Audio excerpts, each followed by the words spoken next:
Today we're covering Robert De Niro's grandson, who unfortunately passed away of a drug overdose. We're speaking about the criminalization of substance use.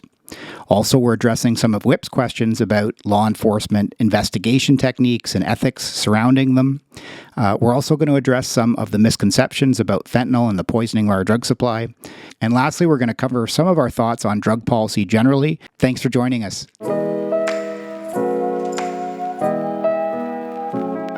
Robert De Niro's grandson, Leonardo De Niro Rodriguez, passed away, and he was a 19-year-old actor.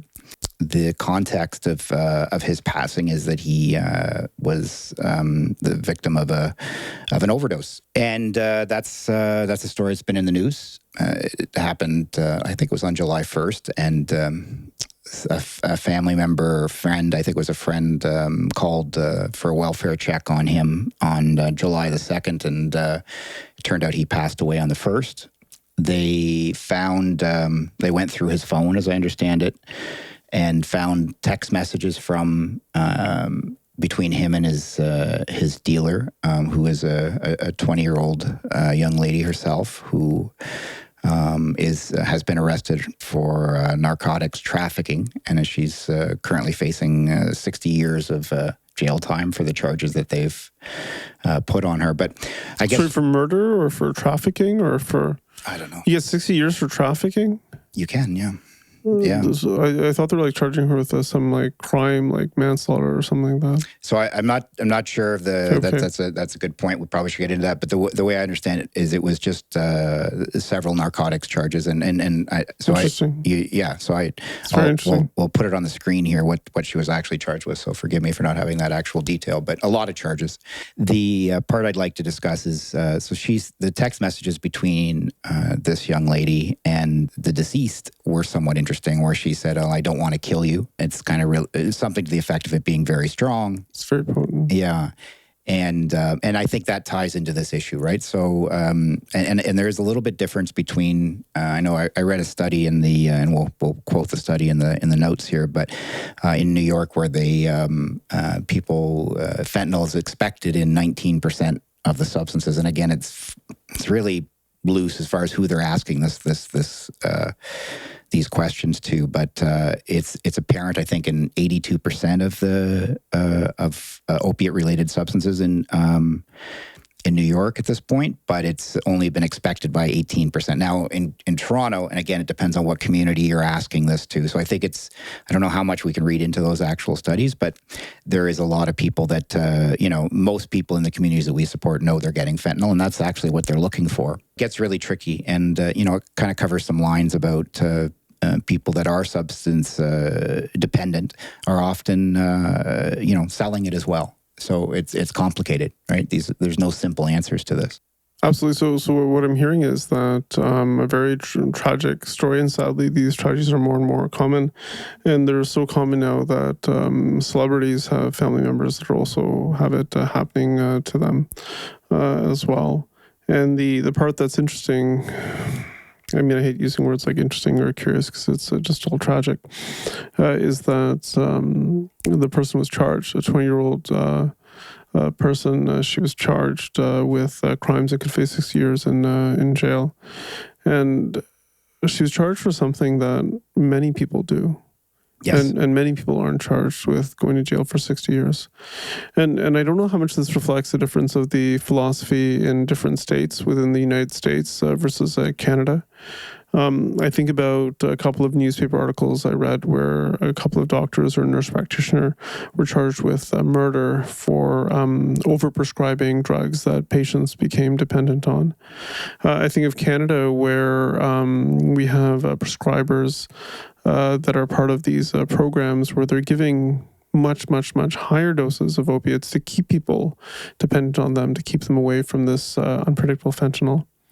I remember in 2015, 2016, we used to try to drug check people's urines, and sometimes that's so they'll know, hey, were they getting real heroin? And now we both know that a lot of people prefer fentanyl to the heroin as well. It's almost impossible to get heroin. Yeah, very interesting thing.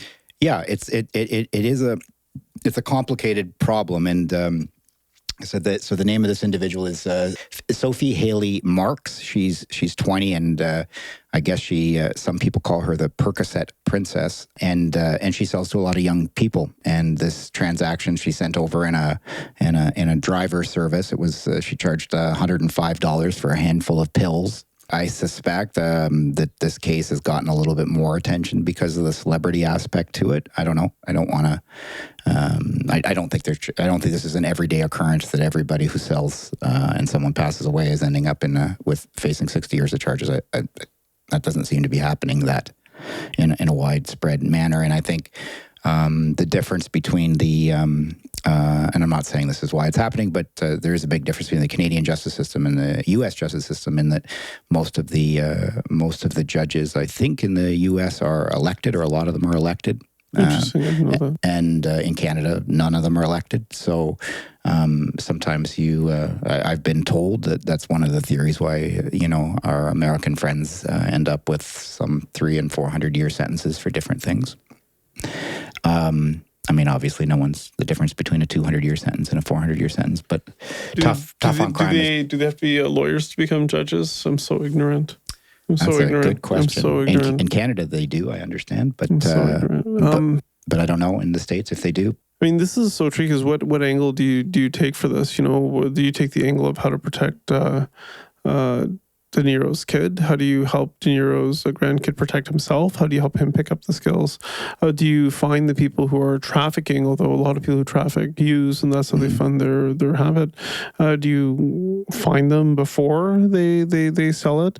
Do you do stings where you buy it from them and then you charge them with murder? Like, I don't know. And that's how they did the charge in her case. So they did a buy afterwards. So and that's where it gets tricky, right? So, something I don't talk about a lot. I've mentioned in a couple different settings, but so everybody knows that I did a lot of drugs for a big period of time, but I don't really openly discuss that I sold a lot of drugs, but I did sell a lot of drugs. Is there a statute of limitations for this stuff? I'm not sure. Well, hopefully there is. Fingers crossed. There is. Fingers crossed. And but and I have faced a lot of criminal charges. And I for the trafficking part.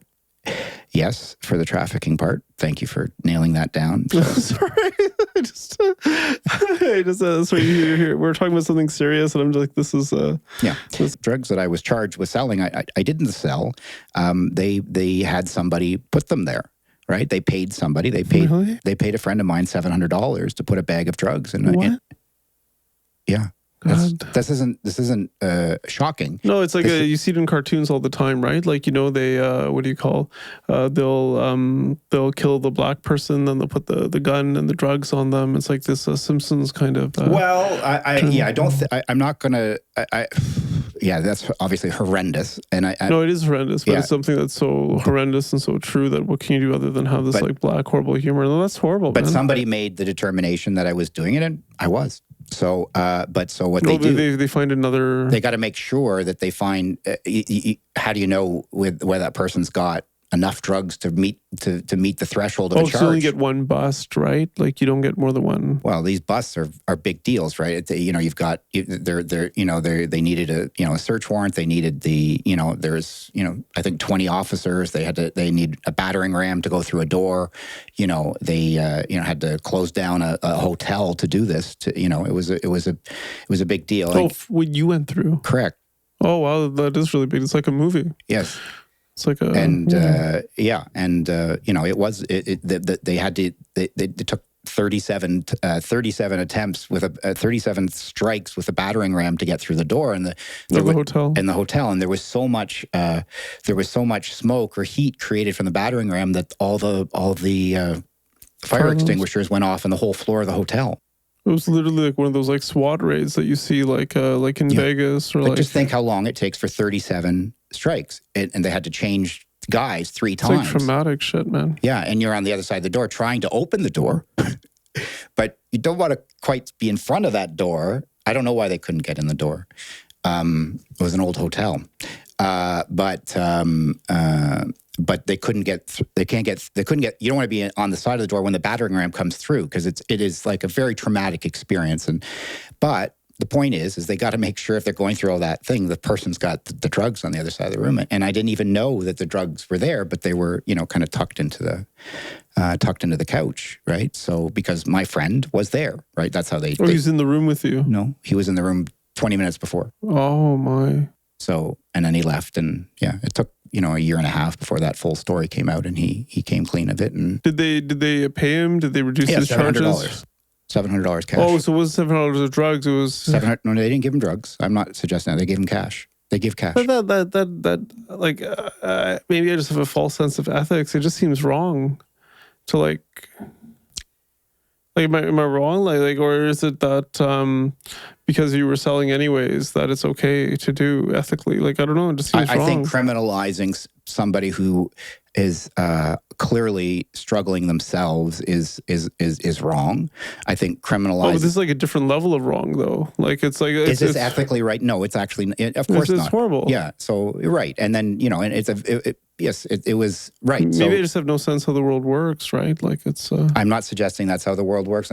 I can only tell you what happened in my case, fair enough. And I don't know how widespread it was or is, but I can tell you that I had the same cash offers hours afterwards to help do other people. So I know it exists even from that side, but it took a while before they just get the most vulnerable, and they can almost get them to do anything. Yeah, of course. Who wouldn't take $700 to put a bag of drugs in a couch? Yeah, and you might even feel you're doing good, right? Oh, I'm taking a dealer off the street. Well, I mean, yeah, but the person is a dealer as well. That's why he was there. No, I'm just saying. It's almost you're helping. You could Yeah, and you can suspect that there would be other promises that I will help you with this, or if you're helping us, we're not going to get you, right? So there's always that aspect to it as well. If you're on our side, we'll look the other way if we hear you doing something. I mean, in all those cop movies and those crime movies, they have certain bad guys that are sort of on their side, right? It's But the definition of a bad, so that's here we are. The bad guy. The bad guy, right? So who is the bad guy? Oh, in your story. Well, no, in all these, no, it's a good point. In all these stories, who is the bad guy? I don't know. Right? So, the story you just told, it was the police for paying that guy to come in for that small circumscribed example. Okay. But for the bigger picture where you're dealing, I'm not sure. The part where the addiction comes, I'm not sure. I mean, in the case of Sophia Marks, they sold her drugs. She delivered drugs to the dealer. They did a buy. There was, money changed hands, drugs changed hands. They tested those drugs. Those were the same drugs that killed this young man. So she obviously sells drugs. Is she the bad guy? I don't know. I mean, a lot of these Hollywood movies, they, at least when I used to watch them 10, 20 years ago, they'd always talk about how the big problem with the U.S. was they were going at the supply and not at the demand, right? They're how do you reduce the need for these drugs, or how do you? Right. So that's the war on drugs. So,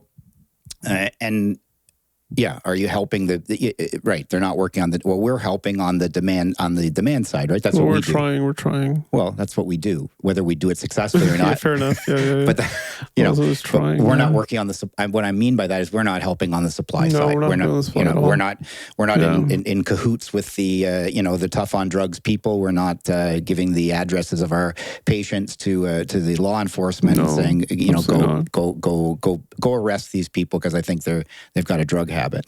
So I guess there's 2 points that I thought were worth covering on this, which is this fentanyl versus the poisoning of the drug supply is not as simple as it all sounds, right? No, there seems to be some misconceptions out there that people are adding this substance to a otherwise unadulterated substance of heroin or something else, and poisoning them sometimes on purpose.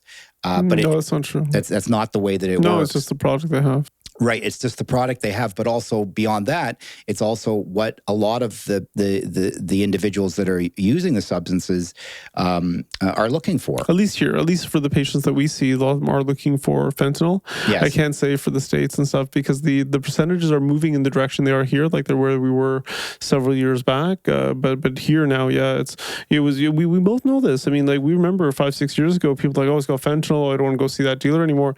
Now it's just a part of it's expected. It's just understood, yeah. And now they have extra adulterants that give you an even better high, right? Like, yes. So it's... and that's where it gets tricky, right? Because, I think I've shared this story on the podcast before about, when I've worked in different centers and people have been taken out by EMS and, I been asked, who did they buy their stuff from? What's like, that's the question, right? Really? Yeah, absolutely. Not by EMS. No, but by the police that are there. No, not by the police. Please don't care. Oh, people want to know. No, people want to know where they got their stuff from. I was at a talk about 8-9 years ago, and this when they were fighting for naloxone. And one person who'd been doing this for like 15, 20, whatever years was like, you can give out naloxone, people are just going to use closer and closer and closer to the edge because they know that the naloxone will bring them out of it if people are around. And I don't know if that's true or not true, but what you're saying is people want to get right to that edge. Absolutely. That they want to get right to that edge Absolutely. where they get the optimal high. They don't die, but they come close. Absolutely. Well, I don't want to say that they come close to dying, but like they want to get right to that. Right. So they think that person being taken out by EMS, it's not that don't think that's a serious thing, but they think that's not going to happen to them, that person is an amateur, right? They don't know how to handle their drugs. I've got a higher tolerance than they do. I didn't know that. I didn't know that. Yeah. Yeah, I mean, I'm not really in the... I mean, people still don't feel comfortable sharing with me all the stuff that they do.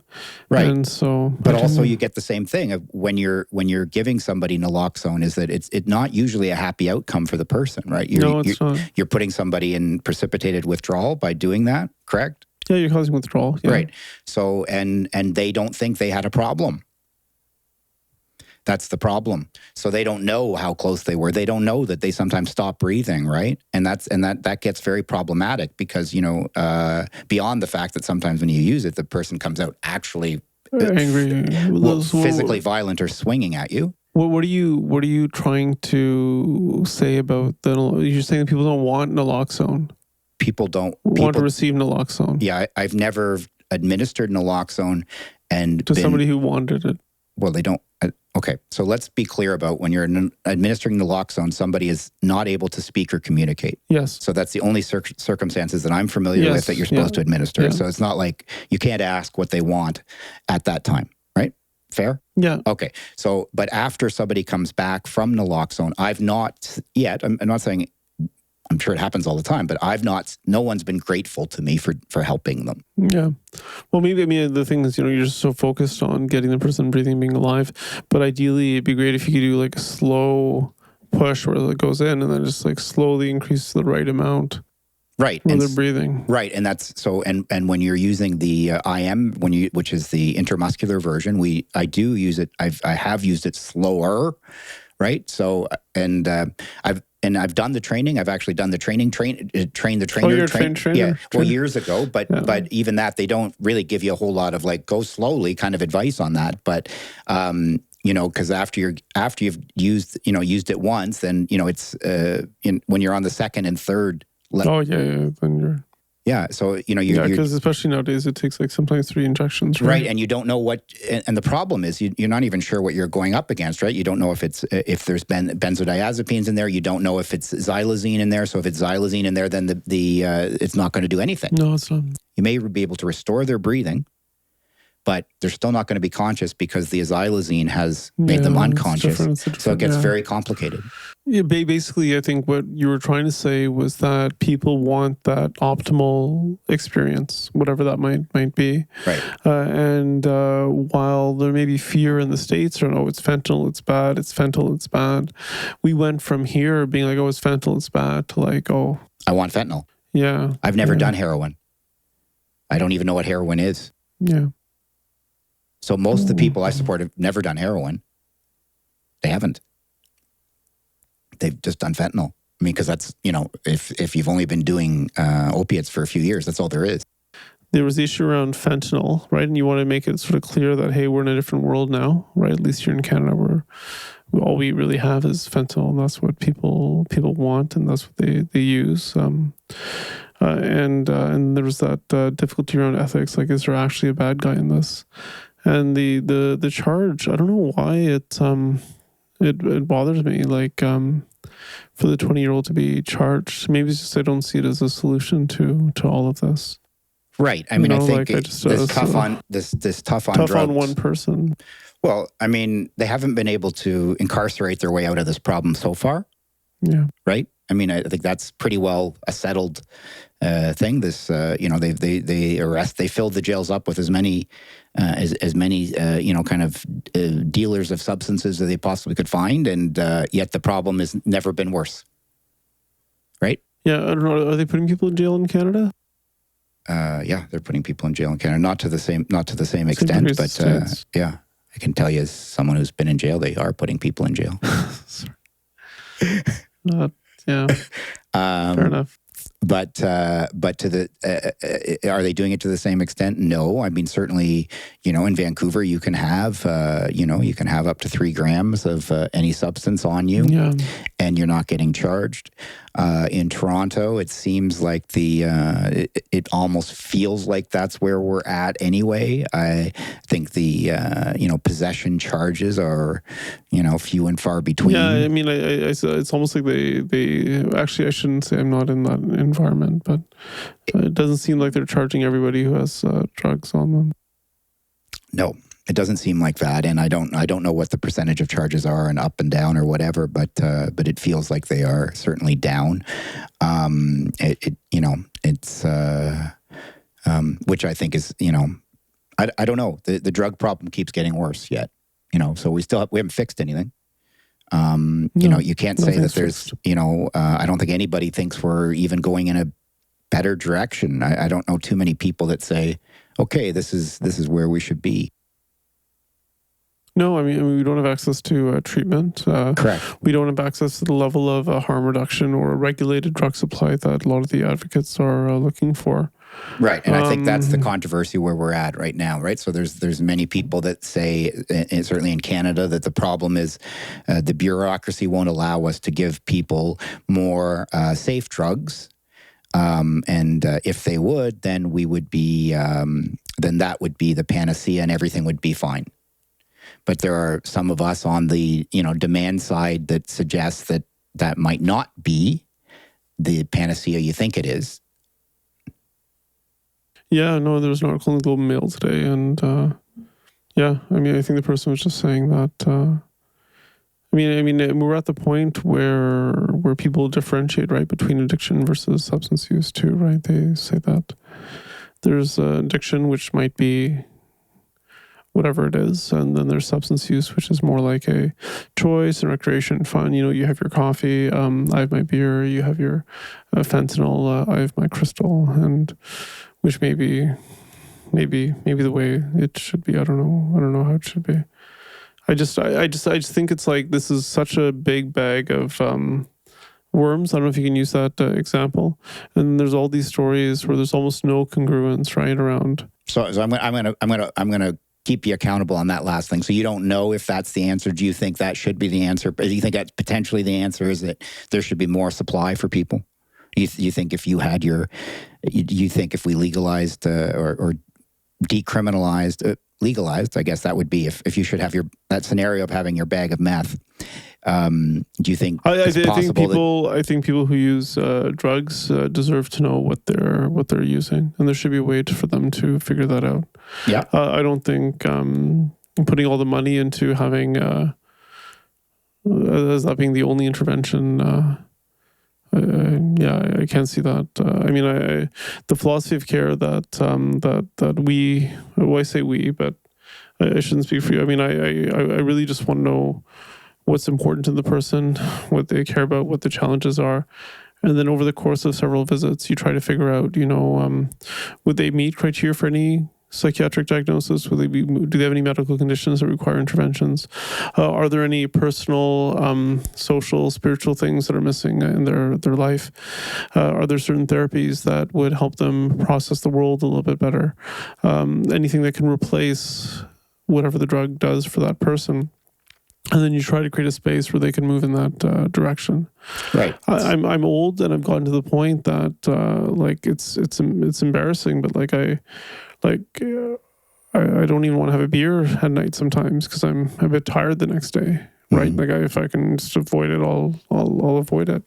And so, I just, I don't know if I'm the right person to decide what other people's values should be. Oh, I'm not suggesting anyone's values, but I think what I was trying to hold you accountable for is this kind of, do you think more supply is the answer? Yeah, I'm just scared, right? I'm just scared to say that I think we're going the wrong direction, right? Like Well, I'm not saying we're even going in the direction of more supply. I mean, but that's where it gets tricky, right? It's like, I think that, some of the challenges is that, when we deal with, for example, individuals with unlimited means, for example, which we've covered on other episodes, right? There's no way I can stop it, right? So if somebody has I have memories of a lot of people where they have unlimited access to whatever the drug is. It's not at the point that it's causing death. They're able to hide it from their family and loved ones, but they're not living the life to their potential, and there's still a lot of regret, a lot of this, a lot of that. They're just stuck in the cycle and they can't stop it. And part of them wants to, but part of them is not ready to give up whatever that but it's experience is. My point is that that's a difficult individual to sometimes work with, right? Yeah. Because they don't have the consequences. They've got the unlimited means, and even with alcohol too. So even with alcohol, it's so hard to get people to stop drinking, right? Like it's like even like alcohol. Like we see people in the hospital all the time. The morbidity, mortality is through the roof for alcohol. Right. But we are both absolutely for people not having drugs being poisoned by something that they're doing, right? I mean, that's obviously nobody. I think everyone deserves to know what's going in their body when they take it. Yeah, that part I absolutely believe, and it's so sad seeing all these kids, kids passing away and stuff, right? It absolutely is. When I was in a first year psychology class, I think it was like a neuroscience class or psychology class. I don't know what it was. And the guy did a lot of animal experiments, right? He did a lot of animal experiments on cocaine, amphetamine, stimulants, and this, and that. And the one thing he said was like, don't do heroin. And then I just wrote that down in big letters, don't do heroin. And the person beside me looked at my notes and just started laughing because I had nothing else written on that sheet, right? Because it's all multiple choice test, right? So you just read the material and you get it. But it's one of the things where for some people, that don't do this is sometimes a very effective tool. Not the way the government rolls it out, right. Absolutely, but I think, in some cases for some people, avoiding certain things have value. I think about the people I work with where maybe they had a father or a grandfather who died of alcoholism, right? And and they saw that, or maybe their parents used to drink and there was a lot of abuse and stuff at the home. They're like, I never want to do that. And all of a sudden that's one problem they never have to carry and shoulder. Yeah. Okay. So I think we've covered it. Have we? Okay. Have we? I don't know. I feel like there's no catharsis. It's just like a lot of this is unsettling. It's unsettling my stomach. It's unsettling my mind, and I have no idea how to approach this. And it's just so sad with all these young people dying, and now the people being charged and whatever we're doing. I don't know how much the government is spending, how much they're spending on substance use. Maybe if we had two investigators in narcotics trafficking sitting here, we'd be like, okay, the problem is that, we've only got 6 detectives and we should have 12 or we should have 18. So, and that would finally do it, right? If you spend, maybe they would think that you could spend your way to stop the enforcement, but these drugs are getting smaller and smaller and smaller and smaller. I don't know how you find them, right? Thanks for watching. If you like what you saw, please feel free to like and subscribe. That way you'll get notified when we come out with new content. We try to come out with new content about every week or so. So anyway, thanks again and see you soon.